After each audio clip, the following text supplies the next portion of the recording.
Well, welcome everyone to our first webinar in a couple of months. The last one was in July. I've been on holiday, got back, catching up, and then of course we had the very pleasant event of the birth of my fifth grandchild, a new granddaughter, on Halloween. So that sort of meant that the targeted date of 31st of October wasn't quite met, but I'm leaving it as that because I'm hoping to get the next emotional intelligence stage 2 on self-management up in November, and I try to do about a month.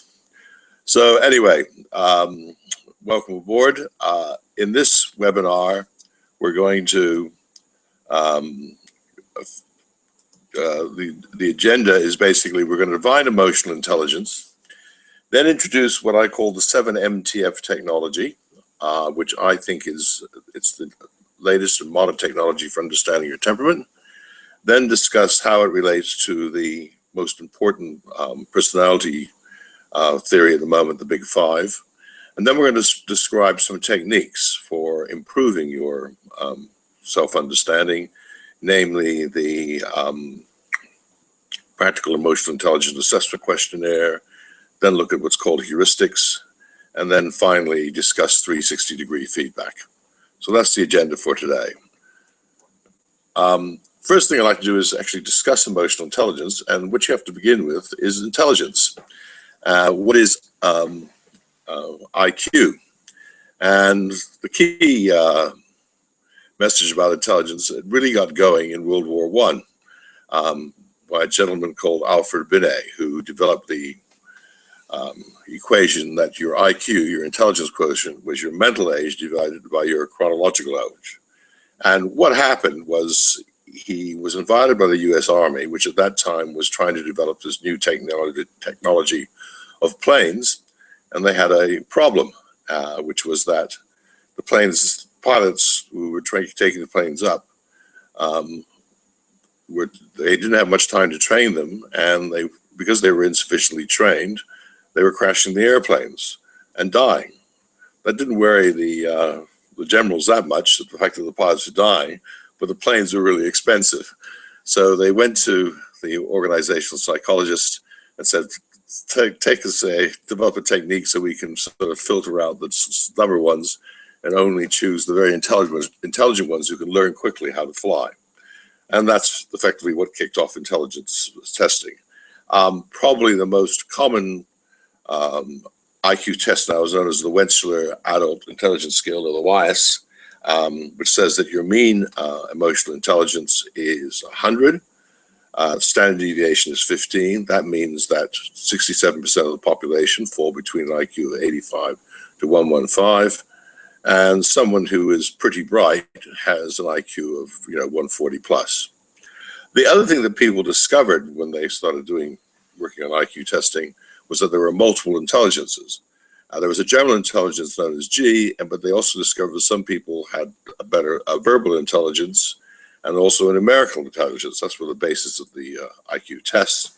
And they came up with the theory that there were in fact 3 intelligences: general, verbal, and numerical. What then happened was interesting because people took on this model on, and Gardner, who was a professor of education, developed this theory of multiple intelligence. He said there was a musical intelligence, there was a visual intelligence, and verbal, which you talked about, logical, mathematical, a body intelligence. Then there was interpersonal, intrapersonal, naturalistic, and existential intelligence. In fact, Gardner is now sort of pushing forward this theory. The big thing, there was a very high correlation with the G, which is general intelligence, all these intelligences. But the teachers really loved it because it said that there was at least one high intelligence in every person, every pupil, etc. Anyway, Gardner's theory is still loved by the educationalists. The organizational psychologists tend to dismiss it. But what did happen was that Salovey and Mayer in 1990, working on the theory of interpersonal intelligence, said there was a thing called emotional intelligence, and they called it EQ, and they produced the papers, and then wrote this paper called The Emotionally Intelligent Manager, how to develop and use the 4 key skills of Key Emotional Skills of Leadership by Caruso, Joynes, Salovey, and Mayer. And the way to look at it is, emotional intelligence is the ability to recognize, understand, label, express, and regulate emotions. There's other sort of sentences all around, but the key idea is that you could understand, label, express, and regulate them. One easy way to remember it is the fact, the acronym RULER. You can see looking at that. The big issue is emotional intelligence an inborn talent or a learned skill? I very much fall in the latter camp, that you can actually learn emotional intelligence, and what you need for it is a theory of temperament, but I'll go on to explain that in a moment. By the way, their book's quite interesting. It's rated, there's about 40 reviews on Google, and what I found amazing was, unlike the fact that occurs, people giving it sort of 3 or 4 out of 5, half the group gave it 5 out of 5, and the other half gave it 0 out of 5. I fell in the 0 of 5 camp, actually. I didn't think it was a very good book. I'll say that now. I don't think it's worth reading.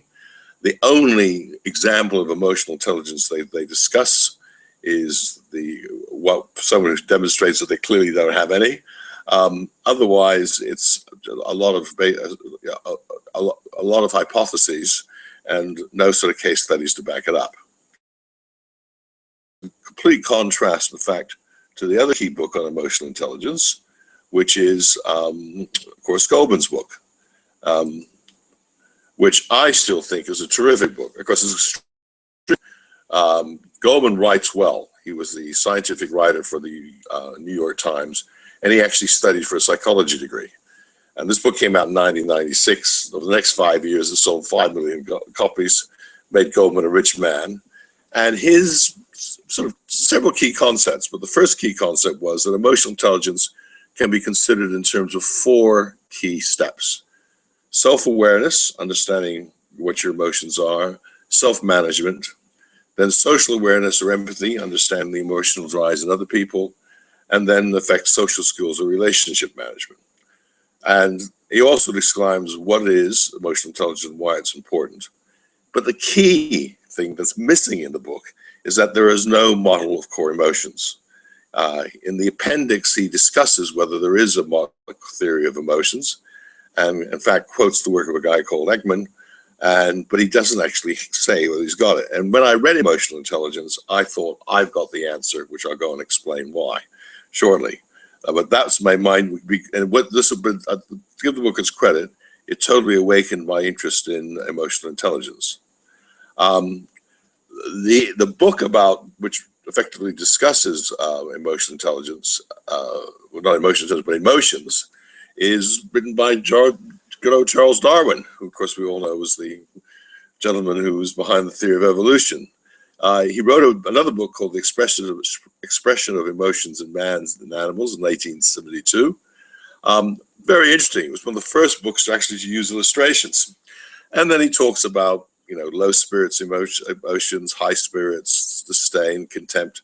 He runs the whole gamut of emotions. And it was, so emotions have been around, we're talking about them. The next thing, which is sort of fairly key, was when you try to discuss what are emotions, as I said, go to Paul Ekman. And what I've got here, of course, if you've seen it, is the 5 characters in the film Inside Out, which is, I must admit, it's worth seeing as a film, quite enjoyable. I don't agree with everything. I put some blogs up on it. But what Ekman says is the fact that there are 7 core emotions, disgust, fear, joy, sadness, and anger. And the other 2 he adds on is contempt and surprise, right? And he says these 7 emotions can be found in anyone, and that's what they are. I totally agree that we all can have these 7 emotions.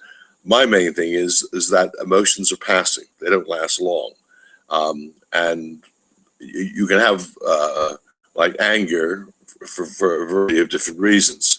What's important is what are the different reasons. So this is basically the key quadrant.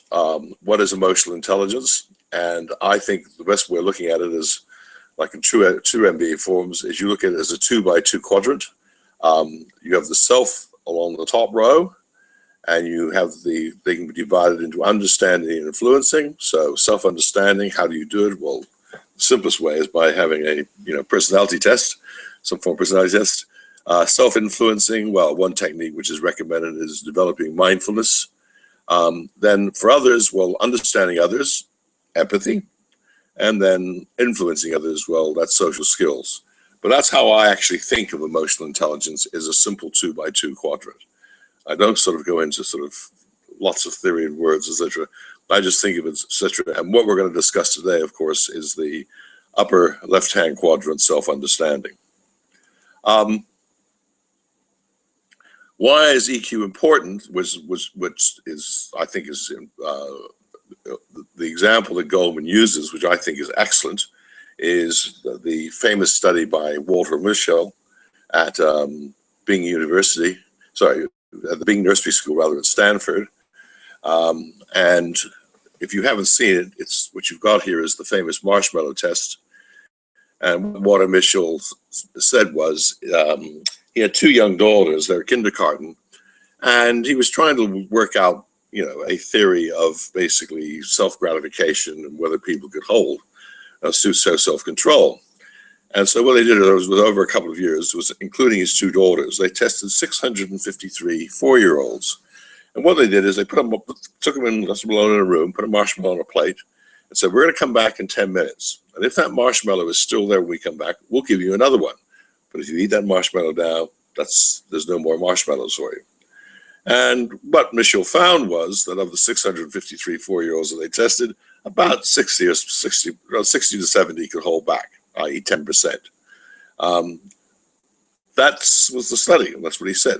10% of the people, 10% of 4-year-olds can delay their self-gratification. What then happened, which is the interesting part of it, was that he then, and when you have children, this is exactly what happens. As he's discussing the children, you discuss what's happening on school, what's happening with their friends, what's happening with the people, who's becoming, going to university, who's getting married. It's just a constant conversation. That's why having children is so wonderful. And what he discovered, in fact, were the names of those 10% who could delay self-gratification came up again and again. They started, going to basically doing better in the exams, getting on the student council, going to university, getting married, getting successful jobs. And so that effectively started it off. And he wrote a very good article in the New Yorker, 1809, highly recommended, about the secret of success in life, where he discusses his model and his theory. Highly recommended article, a great study. And this is what Goldman used as his example of emotional intelligence. The ability not to go with the flow, so many I've heard people say, but the ability to control your emotions, right? The ability to delay your need for gratification. So what then happened was that was the sort of key part, right? Now, what happened to me when I read the book, I said, I've got the answer. Yes, people drive performance. Goldman makes this point in his book. That's the important thing. And then he says, quite rightly, that emotions drive people. What he's missing in his theory, and I think this is very, very, very important, is that it is temperament that drives your emotions, right? It's your genetic emotional slants. What's your genetic DNA towards emotional drives? Now, if you look at what's successful in life, don't get me wrong, luck and memory are very important. But there was a great study done by King's College London. They studied 11,117 identical twins. And what they tried to work out was how much was their exam success due to nature and how much was due to nurture. And what they found out was 58% of exam success is due to genes, what you're born with, tendencies you're born with, and 29% was due to teachers and schools. Of course, the teachers weren't really in love with this, but what it basically proves is that nature is twice important as nurture. And that's what I'm talking about, temperament. What is your genetic emotional mess? So on we go, right? And what I say is, when I sort of define what emotional intelligence is, I said emotional intelligence is achieving self and social mastery by being smart with your core temperament emotions. So self-mastery, oops, it's clicked on. Okay, let's just go back one. All right. Self-mastery is awareness plus management, right, which is the upper row of that sort of 2x2 quadrant, whereas social mastery is empathy plus social skills. And to repeat, today we're discussing awareness. And the big thing, which is the message I hope to got across to you, is that temperament is more important than transient emotions. So let's talk about the development of the 7 MTF theory, which stands for 7 Motivational Temperament Factors. The development started in 1920. Rosenoff, who was a psychologist at the time, asked exactly the question which we're trying to answer today. What drives our core emotions? And he came up with 2 key insights. Right? Rosenoff's first key insight was, we're all slightly mad. And what he said was, you aren't sane or insane. It isn't black or white. It's shades of gray. In fact, you should look at mental illness as a spectrum disorder. Some people are right on the far end of the spectrum, and they are what we would classify as being insane. But a lot of us have a slight degree of mental illness in our personality. So, and you would have heard now, for example, people talking about the autism spectrum disorder. There are people on the far right that are autistic, and there's other who are very with low autism. Right. He then said, which is his second biggest insight, that compared to the number of physical things that go wrong with you, there were only 4 mental illnesses. And he said they were cyclodia, schizophrenia, history, epilepsy. And then he said there was a 5th component, which he called the normal, which acted as a controlling factor on the other 4. That was Rosenoff's theory. What then happened was Hum Wadsworth came along in 1935. Hum was a statistician, Wadsworth was a psychologist. And what they said is, using the work of Rosenoff, they developed the first decent personality test. And what they said was, and they used a newly invented statistical technique called the factor analysis. And what they did was using about 430 odd questions in the paper that came out in 35, they said there weren't 5 components in your temperament, there were 7. Cyclodia split into manic depressive, schizophrenia into autistic paranoid, hysteria was the hysteroid, epilepsy was the epileptoid, and the normal, they kept the same name. So when I first learned the Hum Wadsworth back in 1973, that was the terms I used when I was discussing them with people. What then happened was, I ended up writing a book. I used the Hum Wadsworth, very successful in selling, and I wrote a book called Empathy Selling. And the publisher said to me, we can't go going around calling people paranoid or depressives. You've got to come up with a new set of names. And because at the time, when you're in the Hum Wadsworth, you didn't call people who had a lot of manic component in them. You say they're big M's. Literally, your big A's, little P's, high H, low E's, high N, right? So what I tried to do is come up with names where the first letters match. So manic became a mover, depressive became a double checker, autistic became an artist, politician became was derived from paranoid, hustler, effectively, engineers became epileptoids, and normals I kept the same. So that was the new 7 terms, and they actually took over. They became back at Chandler McCloud had the copyright to the Hum Wadsworth test. They started using these terms because they were less pejorative. So what then happened is I was working in venture capital, and I retired in June 2007, and I started doing a lot more research on emotional intelligence. I decided that was the hobby I was going to take up, and various things happened, but probably the major one was that the mental illnesses I changed. So what happened was, though manic depressive is part of the bipolar personality order, they stayed the same. It did over schizophrenia, that breaks out into autism and paranoia. What happened was I discovered the hysteroid was basically, you can define it as the antisocial personality disorder. Epileptoids are people who are obsessive compulsive, and the normal was in fact someone who's very low in neuroticism. So in fact, there were actually 7 mental illnesses. So that was the first thing that came up with. Then I ended up going to America, working with this gentleman called Bruce Lewald, And he took on board the theory, but said, Chris, some of these terms that you're using, like hustler and normal, just don't sound right. So in fact, and he said, really, we should be, using sort of, names. And he said, movers doesn't mean the same as what you think it does in Australia and America. So I said, right, I understand, Bruce. So we basically came up with the new 7 names. And the 7 names are basically mover switched to socializer. We kept double checker, artist, and politician. Hustler became a go-getter. Okay, engineer we kept the same, and normal became a regulator. So that's the 7 components. Now, the other good thing which Bruce liked about it, which I haven't got in the order here, is that one of the big troubles with teaching the Wadsworth is the names don't form a simple mnemonic. But if you use the 7F, it does, and what you say is the mnemonic is grasp, go-getter, regulator, artist, socializer, politician, engineer, double checker. Grasp is the new magic combination. So what I like to say is, in the same way the Wadsworth built on the work of Rosenoff, the 7MTF builds on the work of the Wadsworth. That's the way I like you to think of this. So that's where the 7MTF comes. And it's fresh off the bricks. It was actually invented, I can tell you now, in a room in a little studio in California, where all the good ideas seem to come from nowadays, right? But south of Silicon Valley, like just outside Santa Barbara, Bruce and I were together with a couple of his staff, and we came up with the terms. So that's the 7MTF.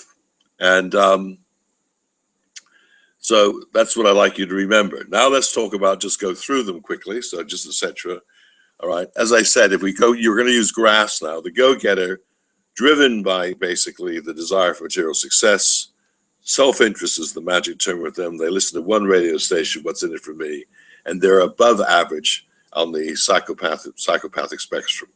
I mean, the other phrases for it are like the dark triad: narcissism, Machiavellism, and psychopathy. But they're above average on the psychopathic spectrum.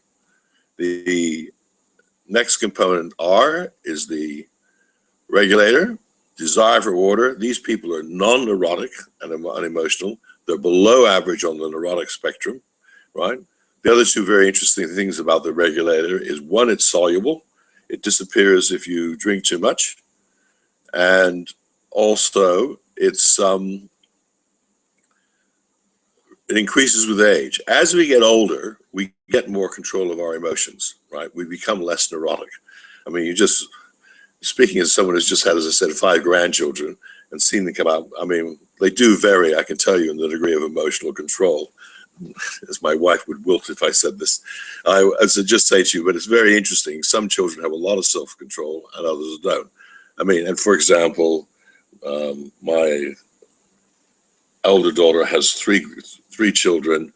I would say the third one, who has just turned 6 months, has much more emotional self-control than the 2-year-old girl, who tantrum is her middle name. So I'm just trying to give you a theory, but it varies from person to person. Now we turn to the A, grasp, artists driven by the desire to create. These are individualistic people. They beat to a different drum. They're above average on the autistic spectrum. Socializers, desire to communicate. Their quality is extroversion, right? They're above average on the manic spectrum. Politicians, driven by the desire to win. These are your type A personality, very competitive and assertive. They're above average on the, basically the paranoid spectrum. We then have the engineer, driven by the desire to complete projects. They're very conscientious. They're above average on the obsessive compulsive spectrum. And then finally, we have the double checker, who is driven by the desire for security. They're very agreeable people, very nice, family oriented, but they're above average on the depressive spectrum. So that grasp is the sort of new mnemonic you've got to learn. All right, 7MTF distribution, and you can see I've got grasp along the bottom. Very interesting, the 2 most common components are socializer and engineer, right? And you can see the 2 peaks. The 4th one along is basically the socializer, and number 6 is the engineer. And then then you can see there are 5 that are basically more common, and they are the double checker, the artist, right? And then the regulator. And the two lowest ones are the politician and the go-getter. So that's the distribution, right? So that's what you've got to remember when you're looking at these. Now, why that's important, you'll see in just a moment. Because if we look at the big five, which are, it's now the psychology theory of type, and really what happened is personality theory went through all sorts of developments. You started off with, as I said, the hum, and the test that we got validity and reliability was known as the 16PF, which is the 16 personality factor, and that really came out in the 50s. The trouble is, you had to have to give the test, write a report, you had to do a year studying, and you had to be a qualified psychologist.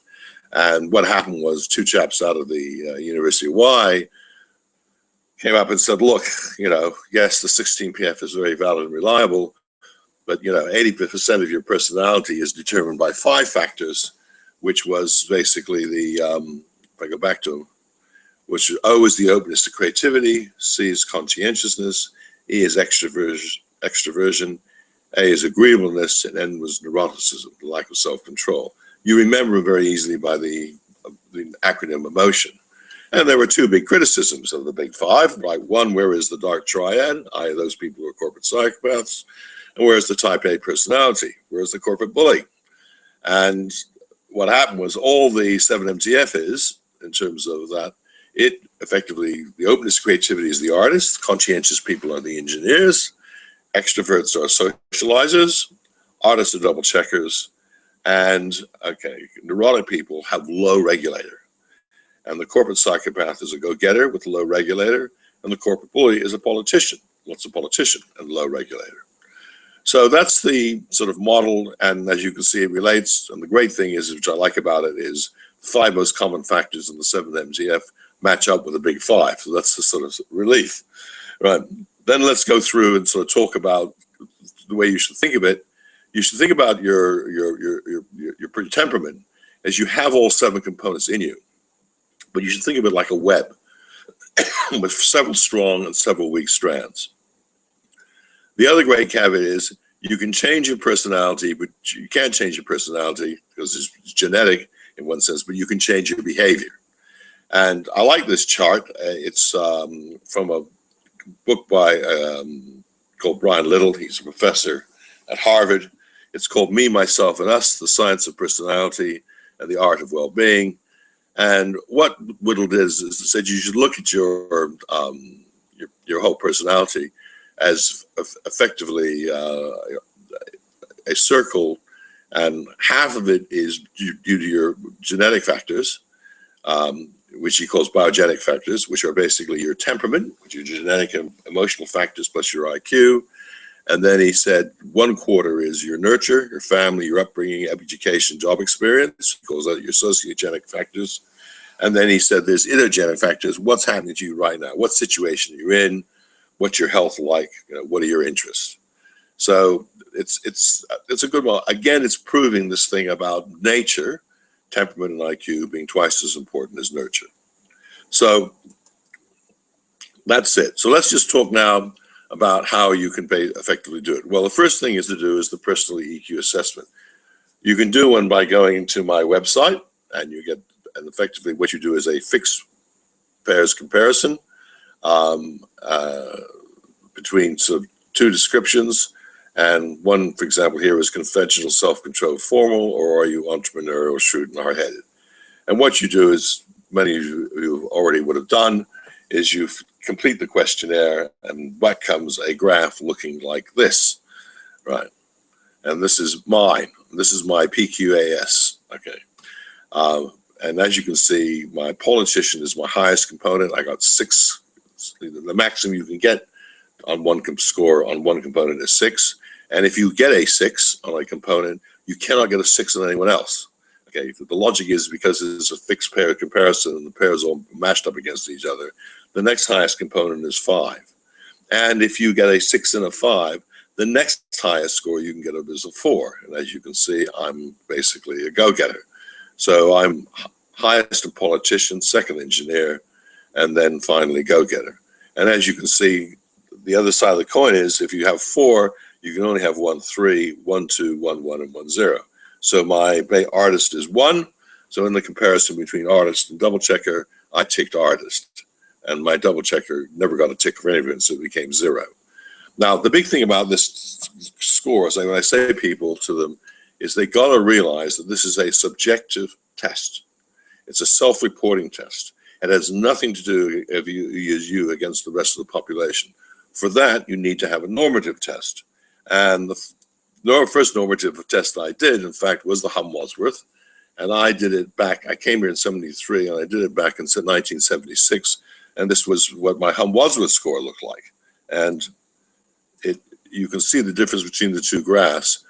My Hum-Wadsworth score is in red, and my PCAS score, my Practical Emotional Intelligence Assessment score, is in blue. And as you can see, my P and E are, and on the PCAS, are much higher than on my Hum. And the Hum is a normative test. There's about, as I said, 430 odd questions. About 50 questions are for each component. And what they do is they give the test to, say, 5,000 people, and they work out what's the average result for the 5,000 people on each of the 7 components, and then they can calculate a standard deviation. So as you can see on this, yes, my D and A are low, but they're not as low. So there's the A, okay, and there's the D over here. My A and D are low on the PCAS, but they're not so, I'm only in the sort of, bottom 20% for the bottom 20% for A and D on the population. Well, Chan and McLeod have basically developed a new test. It's an online test. The trouble is people can't answer 430 questions. So they came with a new test called Traces, which I actually did about a year and a half ago when it came out. And that's the course that I give. And I do this when people come to me as coaching clients. I get them to do the PCAS, and then I do the Hum. And I use it as just a test. So in this case, the PCAS is blue, the Hum is red, and then the green is the Traces result. What's probably interesting about it is, although I did the Traces some 30 years after doing the Hum, my normal is in fact lower. My A has gone up. Maybe I've become a more sensitive individual. I don't know. My P is still through the roof, right? Which is, not unusual. And my engineer is basically dropped a bit. And then my D is low, but it's not low. So I've become probably, with age, I probably became more cautious, right? The other thing is my hustler is definitely higher. And all I can say is, working for 6 years in a merchant bank and 25 years in venture capital, are you really surprised? Because, these are industries, there's only one thing that counts, and that's how much money you make. So that's someone else. But it's an interesting thing. So as I said, what I do is when I'm doing coaching people, one of the things I do is I get Chan and McLeod to run a Traces profile on them. I just want to use it as a backstop. And it's just to check to make sure, because self-rewarding tests, are bad, but they're not basically that valid and reliable. Okay, so suppose you can't do a PCAS, what's something else you can do? Well, the simple thing you can use is heuristics. Heuristics are rules of thumb gained by trial and error. And if you go to the Bible, the Hum Handbook, and go to page 62, this is part of the section on the emotionally intelligent manager. It's the first section, all right? It's basically, the chapter is called Step 1 Self-Awareness. And what I have is 10 heuristics for each EQ component. Now, how did this work out? Well, what happened was Chan and McLeod ran something. They think they've run like 1 million Hum-Wadsworths in Australia, right? But they used to interview the people afterwards. And what they found was, for example, people who had high politician component, were basically conservatively dressed, generally wear blue suits. Blue was their favorite color. They asked them serious questions. They were pretty formal during the meeting, didn't go to use first name, but they were generally late. Ditto, movers were generally late, but they were apologized, were very friendly, used your first name quickly, etc. So what happened was they started generating rules of thumb, the way people dressed, late for meetings. And this, for example, is the set of heuristics for a double checker, right? Conservative hairstyle. And this is I would probably get a yes for it now. I didn't before. It used to go quite long, but my wife would say yes. Earth colors and dress, browns and greens. Well, she likes gray. So, pictures of family in office. But yes, she's got pictures of family in the home. Handbag stuff. She has massive handbag filled with lots of everything. Likes to socialize before coming to business. She's unbelievable at socially. She's very agreeable. Hypochondriac, you're telling me, right? Generally apologetic and indecisive, right? Minor problems seem insurmountable. Very, very true. Double checks every feature of a proposal, right? And she avoids risky activities. So how many yes scores out of 10? Well, she'd have about 8 or 9 out of 10, my wife. I would have basically 2, maybe. I probably avoid risky activities now if I looked at me. Effectively conservative hairstyle would be about it, right? So in that chapter, there are 10 rules for each of the components. And the idea is to use the heuristics and you add up and plot a graph. It's not a bad technique. Okay. Then the next technique you can use for getting some idea about yourself is 360-degree feedback, right? And I'm not a great fan of 364 as a formal process to be done every year. And the first to admit, I think it becomes very simple. Staff, if they got any hope of wanting to progress, learn very quickly that flattery catches more wine than vinegar. Honey catches more wine than vinegar. That's right. Honey catches more flies than vinegar. That's the saying. So they use flattery. We all like flattery, and some of us, particularly managers who have a high P component, can take it, right? But I did a career transition when I was 35. I was suffering my midlife crisis.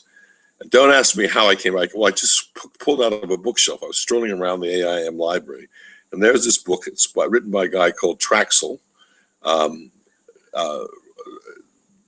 Traxel, and it's called The Manager's Guide to Successful Job Hunting. And he describes a process for changing careers. So I'll never forget the first sentence I came across. It says, if you think you're in a rut, just remember a rut is a grave with the ends kicked out. And I thought, Christ, okay, this guy. And he described how you go about changing careers. And his next line was, you've got 2 choices. You can follow the plan laid out in this book, or you can go see a headhunter. It's a total waste of time going to a headhunter. They'll just want to place you in the same industry so they can get their commission as fast as they can. I know I'm a headhunter.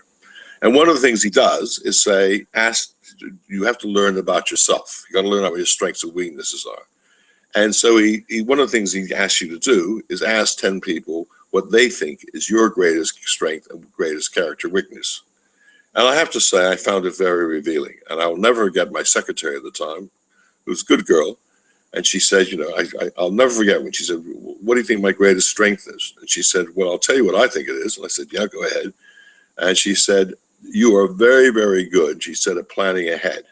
It's just amazing. She said, when we start working on something and something's going to be done, say in 2 weeks' time, you start working on it, doing a little bit at a time, etc. And by the time it comes around that something's got to be handed in, report's got to be done to something, it's ready. We're not working until sort of 9 o'clock at night on desperately sort of trying to get something done. We always seem to start at 9 and finish at 5. And she said, that's fantastic. And I have to say, she said, that's your greatest strength. She said, I worked for 6 or 7 managers. No one else was able to plan ahead and basically execute a plan like you. And I thought, right, now that's high E, right? So there we are. So it was just revealing. Now, reason I say 360 feedback is useful is get your other half, if you've got one, or your parents are very good, or your children even better, and ask them to fill in the PCAS for you.